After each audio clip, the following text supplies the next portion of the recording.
የዘንድሮን የእንግሊዝ ፕሪሚየር ሊግን ዋንጫ ለማንሳት በአርሰናልና በማንቸስተር ሲቲ መካከል የሚደረገው ትንቅንቅ ተጠናክሮ ቀጥሏል።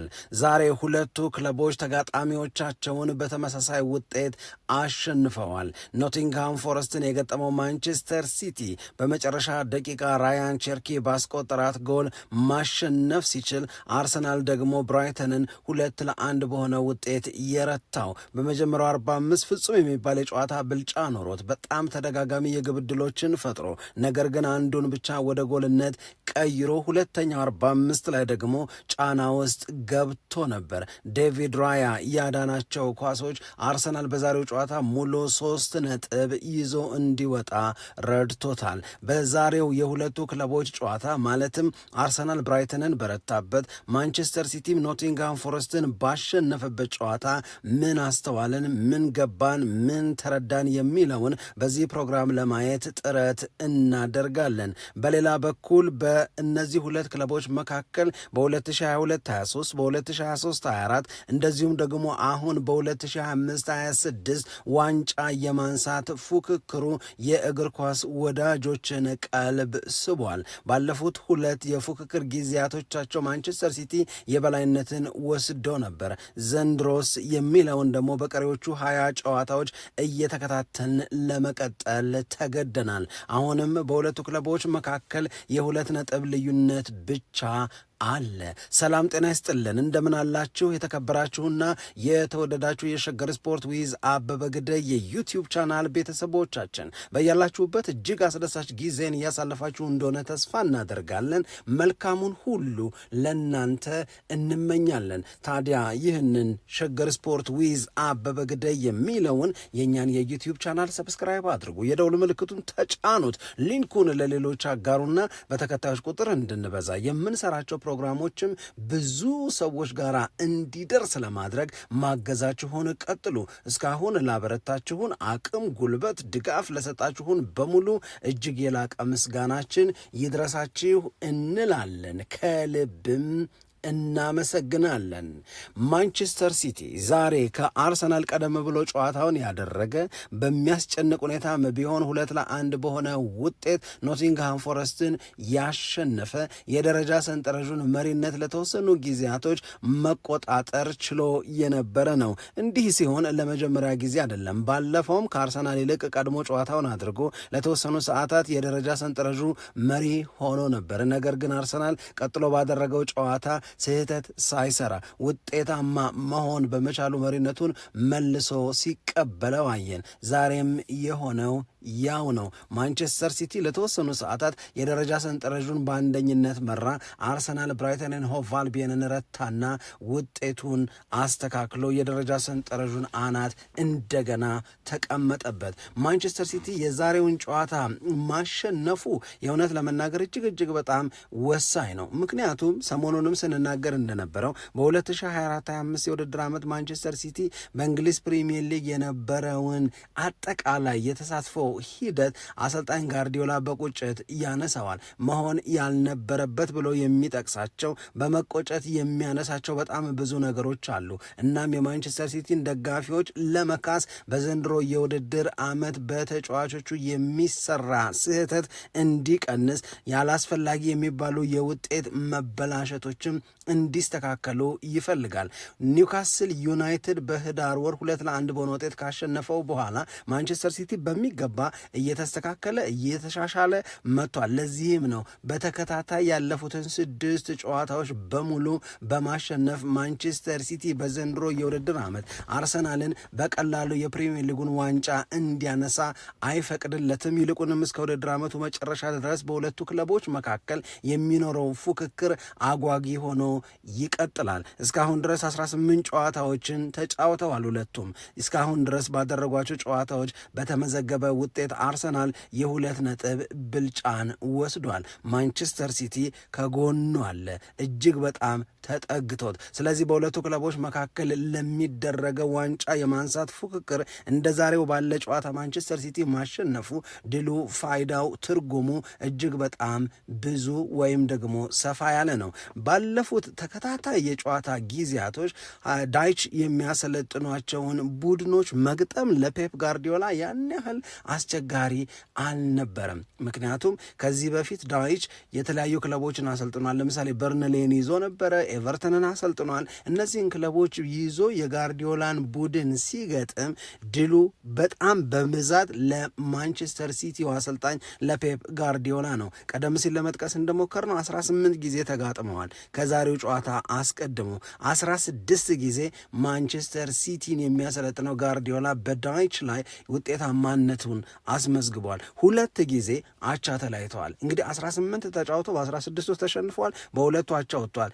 ዳይች ከፔፕ ጋርዲዮላ ጋር ሲጫወት ውጤቱ ይሄንን ያህል የከፋ ነው። ምናልባትም ከጋርዲዮላ ጋር ባለ ሪከርድ የሚነጻጸር ከሆነ ከዳይች ቡድን በላይ በማንቸስተር ሲቲ እና በጋርዲዮላ በመሸነፍ ቅድሚያውን የሚወስደው የፉልሃም ውጤት ነው። የማርኮ ሲልቫ ውጤት ከዚህ የበለጠ የከፋ ነው። ከማርኮ ሲልቫ ቀጥሎ ሲያን ዳይች በጋርዲዮላ በመቀጥቀጥ የሚታወቁ አሰልጣኝ ናቸው። ዛሬ ግን ለጋርዲዮላና ለማንቸስተር ሲቲ ነገሩን በጣም አስቸጋሪ አድርገውታል። እንግዲህ በመጀመሪያው 45-0-0 በሆናቸው ውጤት ነው ጨዋታቸውን የጨረሱት። ሁለተኛው 45 ላይ ማንቸስተር ሲቲ ቀድሞ ጎል አስቆጠረ። ነገር ግን ደግሞ ኖቲንግሃም ፎረስት ወዲያው ነው መልስ መስጠት የቻለው። ከዛ በኋላ ራያን ቸርኪ ጎል እስኪያስቆጥር ድረስ ለማንቸስተር ሲቲ ነገሮች እጅግ በጣም አስቸጋሪ ፈታኝ እንዲሆኑበት አድርገዋል። በእርግጥ 19ኛውን ጨዋታም ጋርዲዮላ አሸንፎ ሊሆን ይችላል። ነገር ግን ይህ 19ኛው ጨዋታ ላይ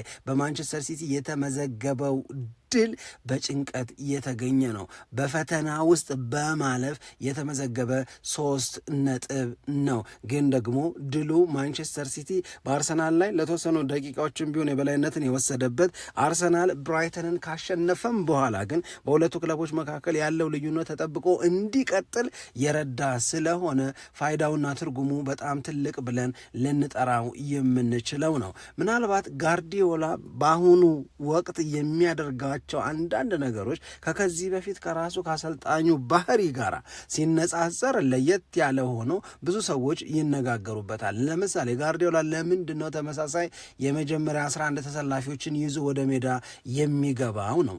ይህንን የጋርዲዮላን ባህሪ አዲስ ብለን ልንጠራው ያልተለመደ ብለን ልናነሳው የምንችል ነው።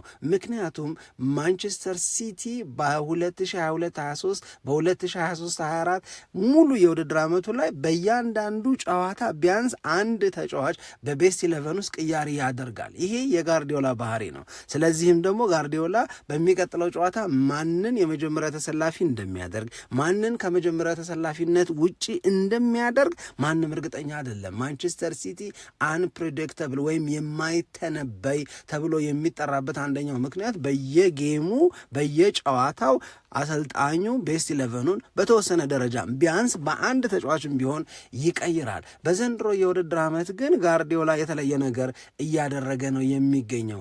በብዙ ተከታታይ ጨዋታዎች ተመሳሳይ ቤስት 11ኖችን ወደ ሜዳ ይዞ መግባትን ይመርጣል። ዘንድሮ ለ6ኛ ጊዜ ተመሳሳይ የመጀመሪያ 11 ተሰላፊዎችን ይዞ ወደ ሜዳ ሲገባ ታየና ለምንድን ነው ጋርዲዮላ ይሄንን ማድረግ የወደደው ተባለ። እንግዲህ ምናልባት የዶርኩ መጎዳት ይህንን አይነት ውሳኔ እንዲወስን አድርጎት ሊሆን ይችላል። ከኤርሊንግ ሃላንድ ኋላ ፊልፎደን እና ራያን ቸርኪ እሱን በማገዝ የአታኪንግ ሚድፊልደሩን ቦታ እንዲወስዱ ማድረግ ሊሆን ይችላል። በርናንዶ ሲልቫ 10ኛ ተከታታይ ጨዋታውን ነው በሚድፊልደርነት እንዲጀምር እየተደረገ የሚገኘው።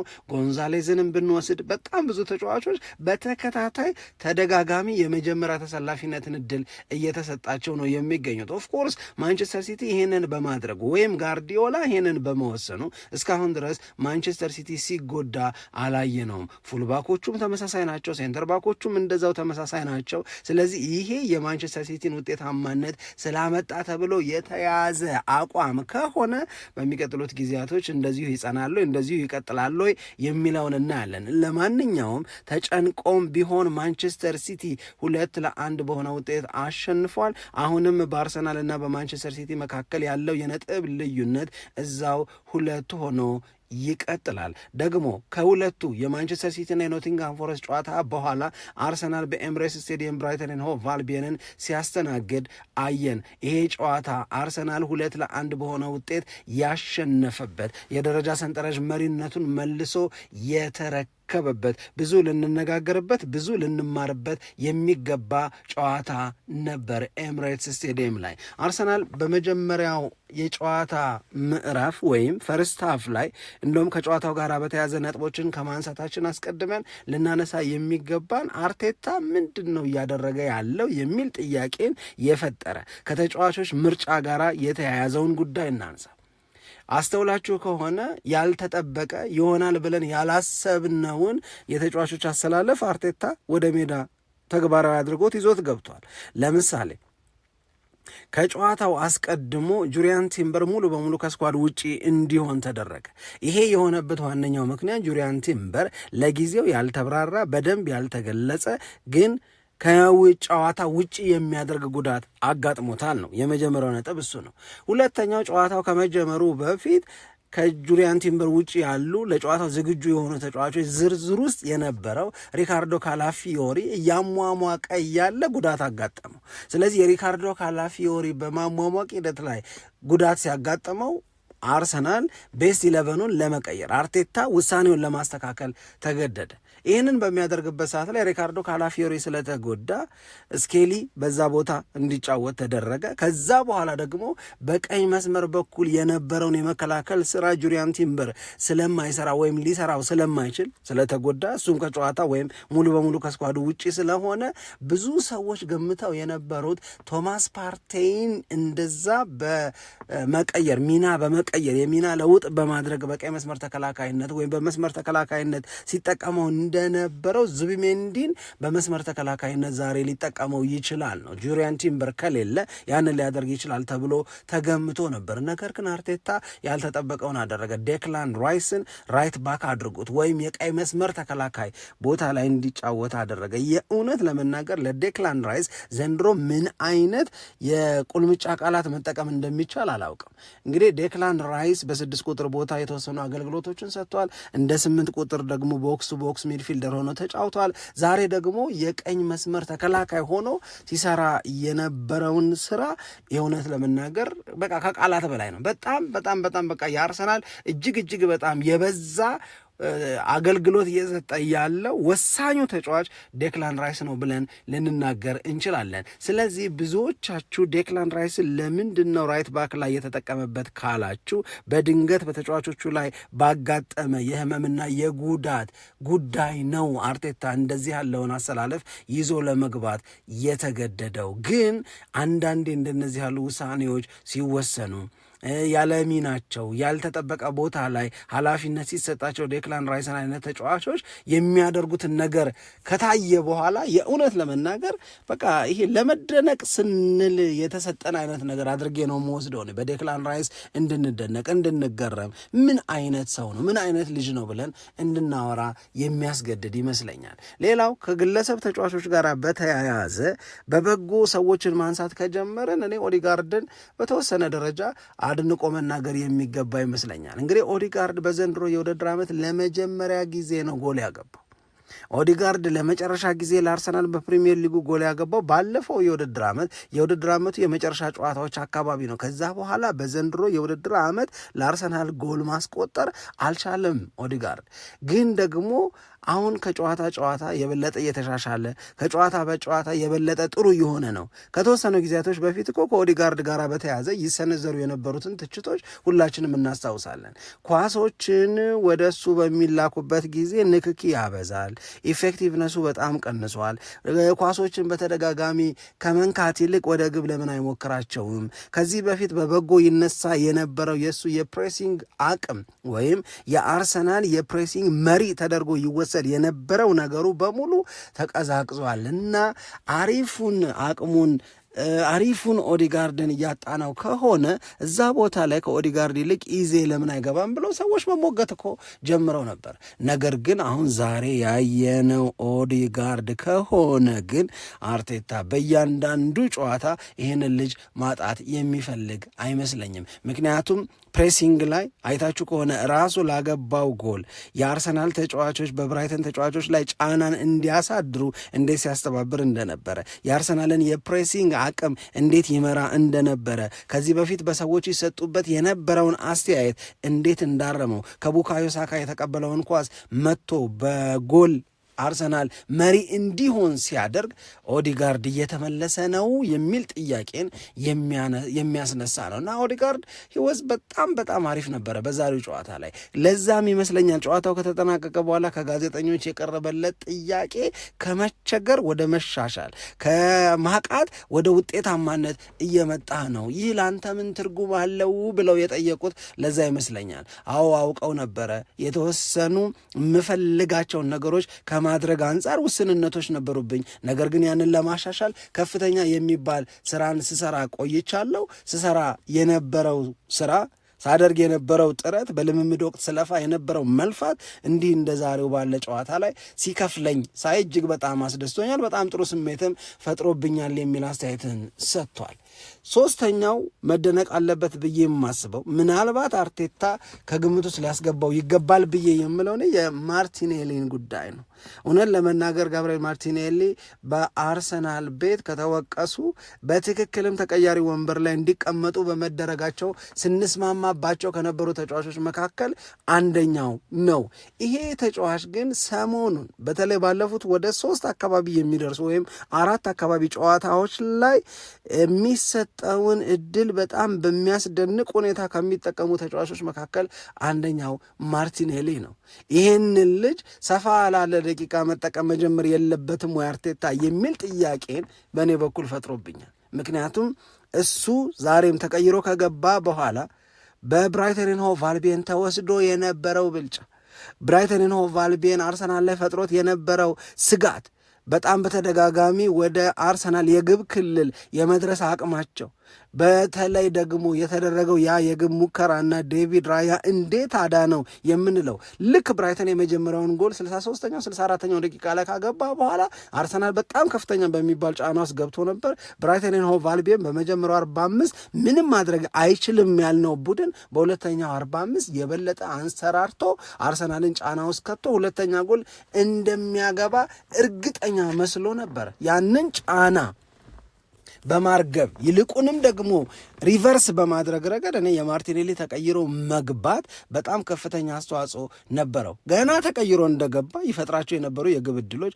ተቀይሮ እንደገባ ያደርጋቸው የነበሩ የግብ ሙከራዎች፣ ተቀይሮ እንደገባ አርሰናል በብራይተን ላይ መልሶ እንደገና ጫና እንዲያደርግ የአርሰናል ክሬቲቪቲ እንዲሻሻል የነበረው ሚና በጣም የሚደንቅ ነው። ምንም እንኳን እንዴት ሳተው የሚያስብል አንድ ምርጥ የግብ አጋጣሚን ያባከነም ቢሆን ማርቲኔሊ ላይ ግን እኔ በግል በጣም ከፍተኛ መሻሻልን አይቻለሁ። ስለዚህ በተለየ ሁኔታ ተጫዋቾችን ለማድነቅ ስሞችን የምንጠራ ከሆነ ዴክላን ራይስን ያለምንም ጥርጥር እንጠራለን፣ ማርቲኔሊን እኔ እጠራለሁ፣ ኦዲጋርድ እንደዚሁም ደግሞ እንዴት ነው ያዳነው ያልነው የዴቪድ ራያ ያንን የሚንታን ኳስ ያዳነበት አቅም ያዳነበት መንገድ እጅግ በጣም የሚገርም ነው። አርሰናል ዛሬ ሙሉ 3 ነጥብ ይዞ ለመውጣቱ በተለየ ሁኔታ መደነቅ መወሳት ካለበት ዴቪድ ራያ ግብ ጠባቂውን መጥቀስ ግዴታ ይመስለኛል። ያቺ ኳስ ሁለተኛ ጎል ሆና ልትመዘገብ ትችል ነበር። ለዛ ነው ሜዳ ላይ ከነበሩት የአርሰናል ተጫዋቾች በሙሉ